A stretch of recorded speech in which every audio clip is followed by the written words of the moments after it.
পদ্মা নদীর ছোট্ট ছোট্ট পোনা মাছ। আমার তো এটা ধুতে পরিষ্কার করতেই মানে ভয় লাগছিল, ধরলেই মনে হচ্ছিল ভেঙে যায়, এত ছোট। কিন্তু এই মাছটা কিন্তু খুবই ভালো খাওয়ার জন্য এবং স্বাদও ভালো, আর দামটাও সেরকম ভালো। আমার বিয়ের পর মানে এখন থেকে 11 বছর আগে এটা 1200 টাকার মতো কেজি ছিল। এখন সেই মাছ এখন 2200 থেকে 2700 টাকা কেজি হয়েছে। এখানে আধা কেজির মতো নিয়েছি। অনেক এক্সপেন্সিভ মাছ।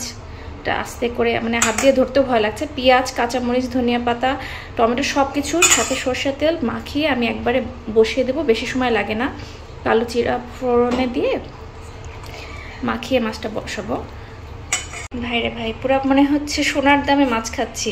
2700 টাকা কেজি মাছের মানে কি আছে এই মাছের ভিতরে আমার মাঝে মাঝে মনে হয়। কিন্তু আমার হাজব্যান্ড খুব পছন্দ করে, আমার বাবা খুব পছন্দ করে, মানে ওদের বাড়ির সবাই খুব পছন্দ করে এই পোনা মাছটা। এটা সবসময় কিন্তু পাওয়া যায় না, খুব রেয়ার, মানে যখন পাওয়া যায় ওরা মিস করে না, কিনে রাখে।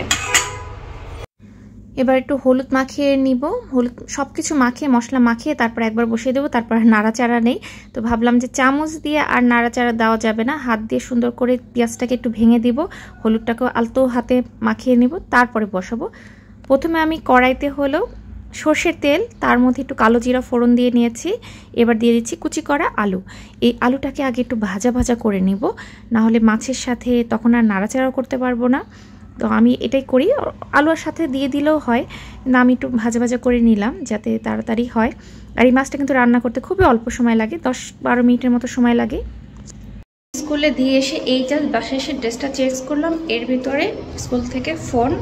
ইপসিতা কান্না করতে করতে বমি করে দিয়েছে, ওরা আবার একটা শীতের প্রসাদ দিয়ে যাওয়ার জন্য আবার যাচ্ছি।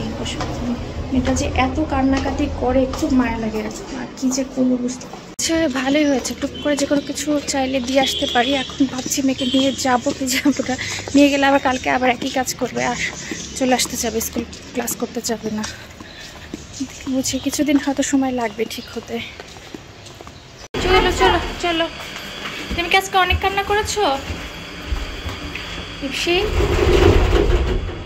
করলে কেন আজকে? এই যে বমি করে সোয়েটার অন্য চেঞ্জ আমি এটা দিয়ে এসে মা কিছুক্ষণ পরে, তুমি কি সেটা জানো? মা আবার গিয়েছিলাম, এসেছি, ইপসিতা এসেছে। কেন বাসায় এসে তাতে একটু মাছ ভাজি করছি, ওর জন্য অল্প একটু মাছ রেখে দিয়েছিলাম। ও তো আর ঝাল পেঁয়াজ মরিচ কিছুই খাবে না, ওকে শুধু হলুদ লবণ দিয়ে তেলে মুচমুচি করে ভাজি করে দিব। ছোটো মাছ খাওয়া বাচ্চাদের জন্য খুবই ভালো। আর এই মাছে তো একদমই কাটা নেই, কিছু নেই, মুচমুচি করে ভাজা হলে দেখা যাক আজকে খাওয়াতে পারি কি না, চেষ্টা করব। একটু সময় লাগবে, একটু সময় নিয়ে ভাজতে হবে। আর এখন নাড়াচাড়া একদমই কম দিচ্ছি, ভেঙে যেতে পারে, ওটা যতটুকু কম নাড়া দেওয়া যায়, এক পাশ হোক, তারপর আবার একটু হালকা নেড়ে দিব। তুমি দেখুন এগুলো পরিষ্কার করতেছো, কতগুলো শিং মাছগুলো দেখতে কিরকম লাগতেছে? ওটা দেশি শিং না? চাষের কিছু আনে না। আর দেশি কই আসলে এরকম সাইজ পাওয়াটাও মুশকিল, এখন তো দেশি কই ছোট ছোট পাওয়া যায়, এটা ভালো একটা সাইজ। এটা অনেক তেল হয় না এতে কইতে? এদিকে কি ছোট মাছ ভাগ করছো? তেল এগুলো কিসের? কই মাছ তেল। এত বড় তেল? হ্যাঁ, মানে ছোট ছোট তেলটা বরফ হয়ে গেছে, বরফ হয়ে গেছে। এখন এগুলোকে ঘষে পরিষ্কার করলাম। অনেক দিন পরে টেবিল নিয়ে বই খাতা নিয়ে পড়তে বসেছে, না পড়তে বসিয়েছি, তার জন্য তাকে কি দেওয়া হয়েছে? চকলেট। আর ওর পাশে কি ওটা ইপসি?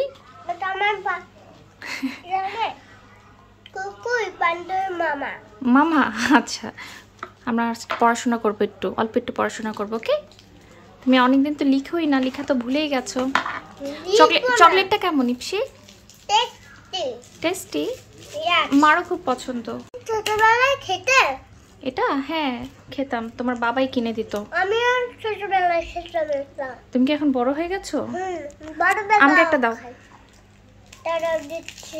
এখানে তো আছে।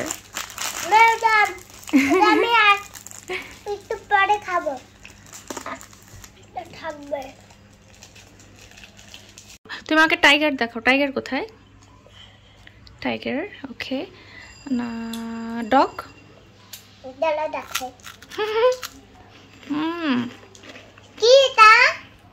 এই যে ভিতরে হোয়াইট চকলেটটা আমার এত পছন্দ, এত মজা লাগে, ভীষণ মজা। ক্রোকোডাইল কোথায়? ক্রোকোডাইল, তুমি ক্রোকোডাইল খাবে? তুমি কোথায় দেখেছি এটা ক্রোকোডাইলের মাংস খায়? থাইল্যান্ডে দেখেছো? থাইল্যান্ডে তুমি এটা এই ক্রোকোডাইল কিভাবে খাবে? এভাবে। মেয়েকে কালার দিয়ে বসিয়ে রেখে এসেছি, রং করতে বললাম। জানি সে বেশি দেয়াল সব নষ্ট করবে, কিছু সময় একটু থাকুক। আমি এই ফাঁকে হলো বাবার জন্য কর্নস্যুপটা বানাতে আসলাম, বাবার স্যুপ, তারপরে একটা লেক্সাস বিস্কিট দিয়ে আসবো। আর সেই সাথে হলো চা বানানোর আছে, বাবাকে যে দেখাশোনা করেন তারও নাস্তা দেওয়ার আছে। তো সব নাস্তা এগুলো বানাবো, রেডি করে সবাইকে দিয়ে তারপর আবার মেয়ের কাছে ব্যাক করব। তাকে জিজ্ঞেস করে এসেছিলাম মেয়েকে কি খাবে, নুডলস খাবে কিনা, কিন্তু বললো যে না, খাবে না। তো দেখা যাক, ওকে কিছু একটা নাস্তা বানিয়ে দেওয়ার চেষ্টা করব। আলাদা আর কিছু করতে ইচ্ছা করে না এখন, দেখা যায় যে দুধ আর একটু বিস্কিট দিয়ে দেই বিকেলবেলা। তো চাও বানানো হয়ে গেছে, চা নাস্তা এবার হলো ওই ভাইয়াকে দিয়ে আসবো। মা হলো বিস্কিট ব্রেড কোনো কিছু পছন্দ করেন না, মা শুধু প্লেন মুড়ি দিয়ে চা খেতে ভালোবাসেন। যায় না, সকালবেলা কান্না করতে করতে স্কুলে যায়, প্রচুর কাঁদে। ইপসির বন্ধুর বাসা কোথায়? ইপসি সকালে দুজন মিলে ইপসিকে দিয়ে একটু সময় হাঁটি, 5-10 মিনিট হেঁটে তারপরে বাসায় আসি। স্কুলে দিয়ে এসে প্রথম কাজ হলো রান্না বসিয়েছি, পরে টিফিন বক্স খাবার টাবার রেডি করলাম। টিফিন খাবার বক্স ধুয়ে বাটি ধুয়ে সব টেবিলে রেডি, মাছটা হয়ে আসছে। তারপরে ননদও আসছে, ওর আজকে ওর জন্য করলাম হলো শিং মাছ। সবার জন্য শিং মাছ, ওর বেশি মশলা পছন্দ করে না, অল্প মশলায় শিং মাছ, একটু মানে হলুদও কম দিয়েছে। বাবার জন্য ভালো হচ্ছে, আলাদা রান্না করতে হবে না বাবার জন্য শিং মাছ। বাচ্চাদের জন্য আবার আলাদা রান্না আছে, একটু পরে বসাবো। বাচ্চাদের জন্য মাংস করবো, তো শিং মাছটা আর অল্প একটু সময় লাগবে। রেডি করে রেখে দিই। আজকে হয়েছে হলো একটা ভাজি, পাতাকপি ভাজি, মিষ্টি কুমড়া ভাজি, আর এদিকে করেছিল ডাল। এটা ডালটা মনে কি করেছে দেখি কিসের ডাল এটা, ও আচ্ছা চালতা দিয়ে ডাল।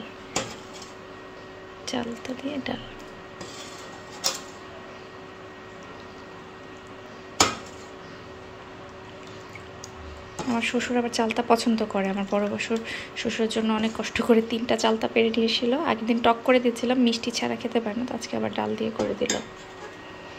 বিকালে মেয়েকে ঘুম পাড়িয়ে গিয়েছিলাম ননদকে ডাক্তার দেখাতে। আমরা ঠিক 4টার দিকে বেরিয়েছিলাম, আর এখন সন্ধে হয়ে গেছে, 8টা বন্ধ বাজে। তো ও ভেলপুরি খেতে চাইলো, তাই ওকে একটু ভেলপুরি খাওয়ালাম। সাথে আমারও ইচ্ছা করে না বাইরের এখন এইসব ভেলপুরি খেতে, তারপর ওর সাথে একটু সঙ্গ দিলাম, 2 পিস ভেলপুরি খেলাম। যদিও ভয় লাগছিল বাসায় এসে পেটটা না খারাপ হয়। এখান থেকে ভেলপুরি খেয়ে আবার যাওয়ার সময় কিছু সিঙ্গারা, সামোচা, নিমকি নিয়ে নিলাম বাসার জন্য।